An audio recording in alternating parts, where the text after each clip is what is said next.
అందరికీ నమస్కారం. Welcome back to my channel. కృష్ణానది తీర ప్రాంతం మున్నేరు నది ఒడ్డున లక్షలాది మందికి కొంగు బంగారమై వెలసిల్లిన క్షేత్రమే పెనుగంచిప్రోలు.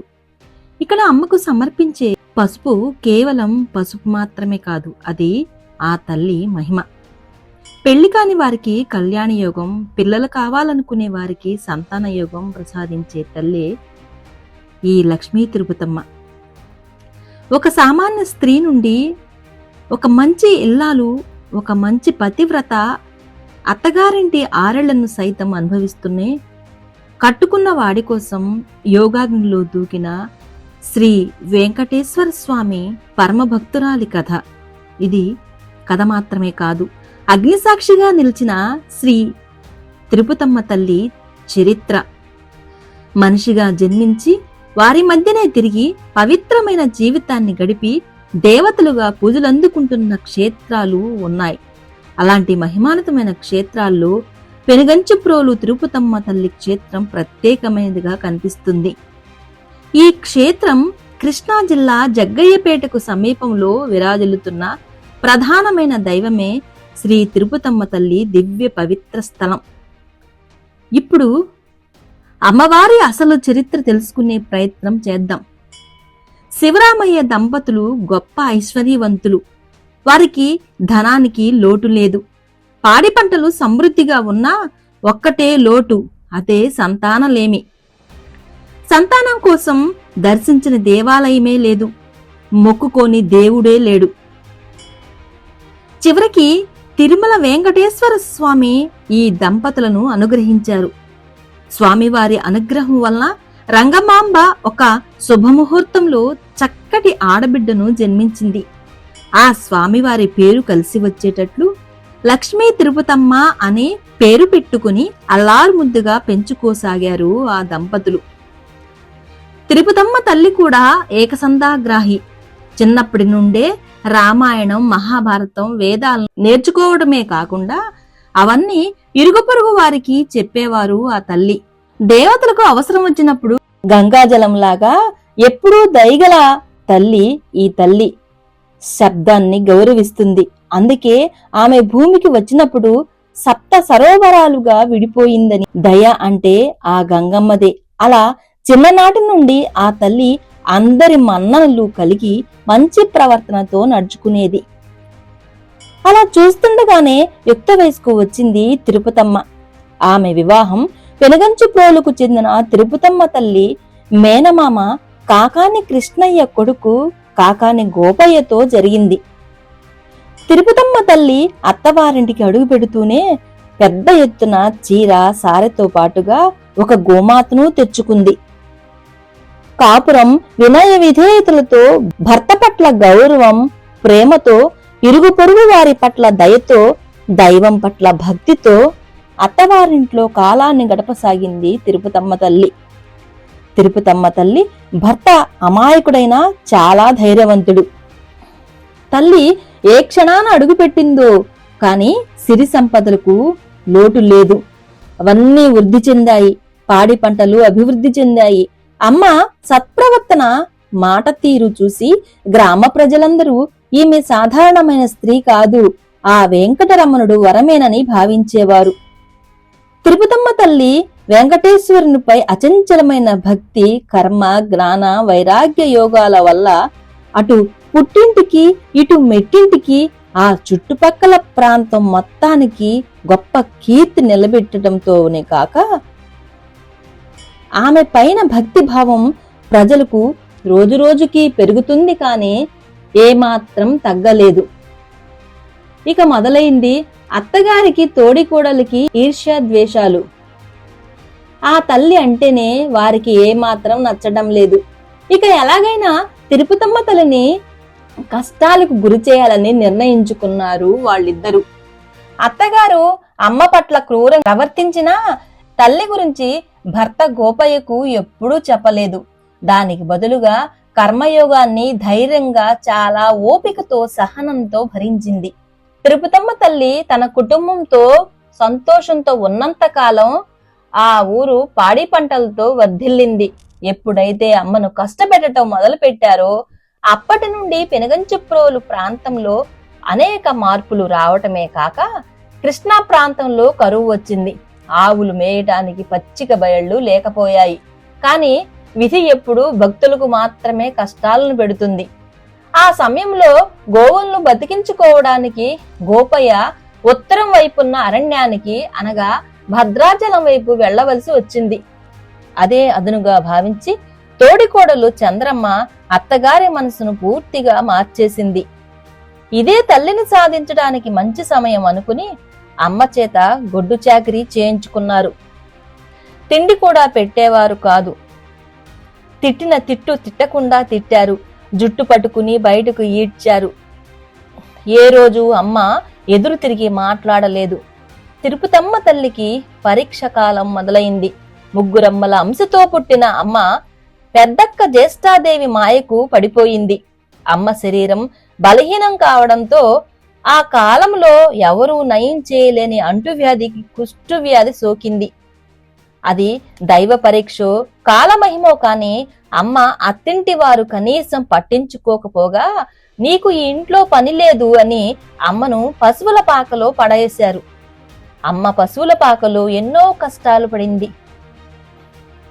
ఆ సమయంలోనే అమ్మ పుట్టింటి వారు అమ్మను చూడటానికి వచ్చి, తల్లి తిరుపతమ్మ, మనం సంపన్నులం, మన దగ్గర కావలసినంత డబ్బుందమ్మా, వైద్యం చేయించుకో తల్లి, నీ వ్యాధి తగ్గితే ఈ కష్టాలు తప్పి సుఖంగా ఉంటావు. ఈ పరిస్థితిలో నిన్ను చూడలేకుండా ఉన్నాము, దయచేసి మాతో రామ్మా అన్న ఆ మహాసాధ్వి వారి వెంట వెళ్ళలేదు. భర్త అనుమతి లేకుండా నేను ఈ గడప దాటను, ఈ పశువుల పాకే దేవాలయం అనుకుని భీష్మించుకుని కూర్చుంది. ఆ రోగం కూడా అమ్మ ముందు చిన్నదైపోయింది. ఆ దయనీయమైన సమయంలో పాపమాంబ అనే మహిళ కష్టకాలంలో కన్న బిడ్డలా అమ్మకు అన్ని సేవలు చేసింది. ఒకరోజు పశువులు మేపుకొని నిద్రిస్తున్న గోపయ్యకు తన భార్యకు ఏదో కష్టం వచ్చినట్లుగా అనిపించింది. ఇంటికి వచ్చేశాడు. వడ్ల సావుడిలో ఉన్న తల్లిని చూసి బాధను బయటికి చెప్పకుండా తిరుపతమ్మ తల్లికి ధైర్యం చెప్పాడు. జ్యేష్ఠాదేవి తన మాయను కొనసాగించింది. పశువుల మందను పెద్ద పులి వెంటాడి చంపుతుంది. ఆ మందలో తన భార్య పుట్టినింటి నుండి తెచ్చుకున్న ఆవు ఉంది. ఆ పులిని చంపి దాని గోళ్లను విరుస్తానని, గోవును బతికిస్తానని అమ్మకు చెప్పి అడవికి బయలుదేరాడు గోపయ్య. అయితే తిరుపతమ్మ తల్లి వెళ్ళవద్దని వారించింది. తల్లికి భవిష్యత్తు తెలుసు, ఆపద ఉందని ఎంత బతిమలాడినా వినలేదు గోపయ్య. అడవిలోనికి వెళ్లిపోయాడు. అడవిలో గోవులపై దాడి చేసిన పులిని ఒంటి చేత్తో ఎదుర్కొన్నాడు.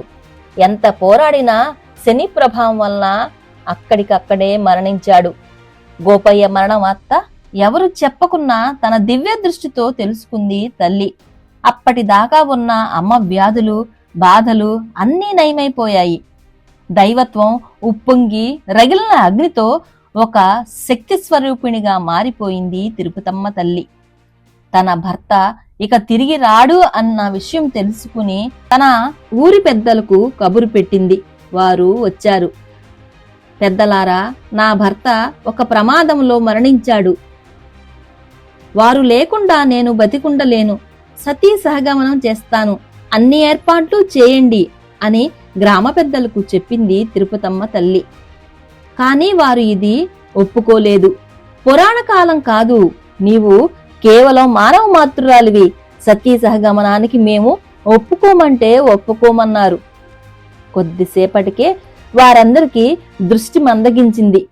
అప్పుడే వారికి అర్థమైంది తల్లి సామాన్యమైన స్త్రీ కాదని. వెంటనే తల్లి పాదాలను పట్టుకుని, అమ్మా తిరుపతమ్మ, క్షమించు, మేము సతికి అంగీకరిస్తున్నాము అని ప్రార్థించారు. ఈ విషయం తెలుసుకుని చుట్టుపక్కల గ్రామాల వారు ఎడ్ల బండ్లు కట్టుకుని పసుపు తీసుకుని పెనుగంచిప్రోలుకు వచ్చేశారు. ముత్తైదువులు బిందెలతో నీళ్లు వారుగా ధారగా పోస్తుండగా తిరుపతమ్మ తల్లి ఆ వీధుల్లో నడుస్తూ చితికి పయనమైంది. అమ్మ చితికి పయనమైనప్పుడు ఆ గ్రామస్తులందరికీ భక్తి, కర్మ, జ్ఞాన, వైరాగ్య, మోక్ష మార్గాల గురించే బోధించింది. మహిళలను బాగా చూసుకుంటేనే ఈ ప్రాంతం సస్యశ్యామలంగా శ్రేయస్కరంగా ఉంటుందన్నది. నన్ను నమ్ముకున్న వారికి ఏ లోటు రానియనన్నది. మాఘ పౌర్ణమి నాడు ఉదయించే చంద్రుడిలో నేను, అస్తమించే సూర్యుల్లో నా భర్త గోపయ్య మీకు దర్శనమిస్తాడు అని అభయమిచ్చింది. అప్పుడే జరిగింది ఒక అద్భుతం. తన భర్త గోపయ్యను చంపిన ఆ పులి అడవిని దాటుకుని అమ్మ ఉన్న చోటికొచ్చింది.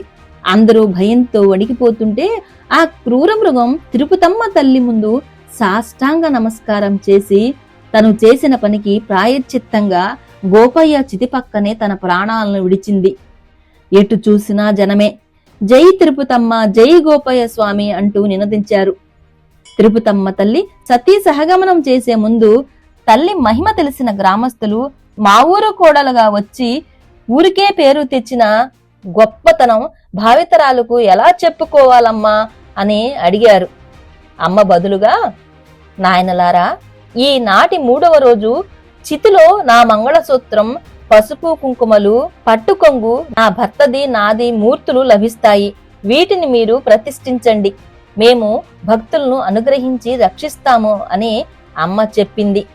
మంగళ వాయిద్యాల మధ్య మాఘ పౌర్ణమి రోజున వేలాది మంది భక్తుల ముందు ఊరికి తూర్పుగా పారుతున్న మున్నేటి నదికి దక్షిణ దిక్కుగా తన భర్త చితిని ఉంచిన దిశలోనే తన భర్త పాదరక్షకులు పట్టుకుని జయ జయ ధ్వానాల మధ్యన చితిలో తిరుపతమ్మ తల్లి సతీ సహగమనం చేసింది. అమ్మ చెప్పినట్లే అక్కడ అవన్నీ లభించాయి. వాటిని ఒక చిన్న మందిరంలో ఉంచి పూజించసాగారు. భక్తులు తమ తమ మొక్కుల మేరకు తిరుపతమ్మ తల్లిని ఆరాధించసాగారు. అమ్మతో పాటు గోపయ్య మూర్తి పక్కనే ఉంది. స్వయంభూగా వెలిసిన తిరుపతమ్మ తల్లి చేతి పసుపు భరణతో వెలిసింది. ఆనాటి నుండి నేటి వరకు తల్లిని నమ్మి వచ్చిన వారికి ఆ తల్లి వట్టి చేతులతో పంపలేదు. ఆడపిల్లలు పసుపు కుంకుమ కాపాడే దేవతగా పెనుగంచిప్రోలు తిరుపతమ్మ తల్లి నీరాజనాలను అందుకుంటూనే ఉంది. తల్లి దేవాలయం దినదిన ప్రవర్ధమానమై ఈనాటికి వైభవోపేతంగా విరాజిల్లుతోంది. అమ్మవారిని వివాహం కోసం, సంతానం కోసం, అన్నప్రాసన నిమిత్తం, వాహన పూజల కోసం వేలాది మంది భక్తులు నిత్యం దర్శించుకుని పూజలు చేసి వారి కోరికలు సఫలీకృతం చేసుకుంటున్నారు. తిరుపతమ్మ తల్లికి కుష్టు వ్యాధి సోకినప్పుడు సేవలు చేసిన పాపమాంబ మూర్తి, ఎన్నో కష్టాలు పెట్టిన అమ్మ తోడికోడలు చంద్రమాంబ మూర్తి కూడా ఇక్కడ ఉండటం విశేషం. అమ్మను దయతో చూసిన వారినే కాదు, కష్టపెట్టిన వారిని సైతం కూడా దయతో చూడగల కారుణ్యమే చూపించే క్షమాగుణం కలిగిన తల్లే ఈ తిరుపతమ్మ తల్లి. తిరుపతమ్మ తల్లికి నిత్య పూజలతో పాటు ఏటా 2 తిరునాళ్లు 5 రోజుల పాటు జరుగుతాయి. మాఘ పూర్ణిమకు కళ్యాణం చేసే పెద్ద తిరునాళ్లు, పాల్గొన్న పూర్ణిమకు పుట్టింటి నుండి పసుపు కుంకుమ సారే తెచ్చే ఈ చిన్న తిరునాళ్లు జరుగుతాయి. మున్నేట స్నానం చేసి లక్షలాది మంది భక్తులు ఉత్సవాలను చూడటానికి దీక్షలు తీసుకున్నవారు అమ్మ దయకు పాత్రులై వారి మొక్కులు తీర్చుకుని దర్శించుకుంటున్నారు. ఈ క్షేత్రం కృష్ణా జిల్లా జగ్గయ్యపేట సమీపంలో విరాజిల్లుతోంది. మీరెప్పుడైనా జగ్గయ్యపేట వెళితే తల్లిని తప్పకుండా దర్శించుకుని అమ్మ కృపకు పాత్రులై సర్వ సుఖాలు పొందండి. ఆ లక్ష్మీ తిరుపతమ్మ తల్లి ఆశీస్సులు మనందరిపైన ఉండాలని మనస్ఫూర్తిగా కోరుకుంటూ ఓం శ్రీ తిరుపతమ్మ దేవియే నమః. ఈ వీడియో కనుక మీకు నచ్చినట్లయితే చిన్న లైక్ ఇవ్వండి. తెలిసిన వారికి మీ ఫ్రెండ్స్ కు షేర్ చేయండి. మరిన్ని ఇలాంటి వీడియోస్ మీ దాకా రావాలంటే మన ఛానల్ ని సబ్స్క్రైబ్ చేసుకోండి. మరో పురాణ కథతో మళ్ళీ మేము ముందుకొస్తా. అంతవరకు సెలవు. Thanks for watching.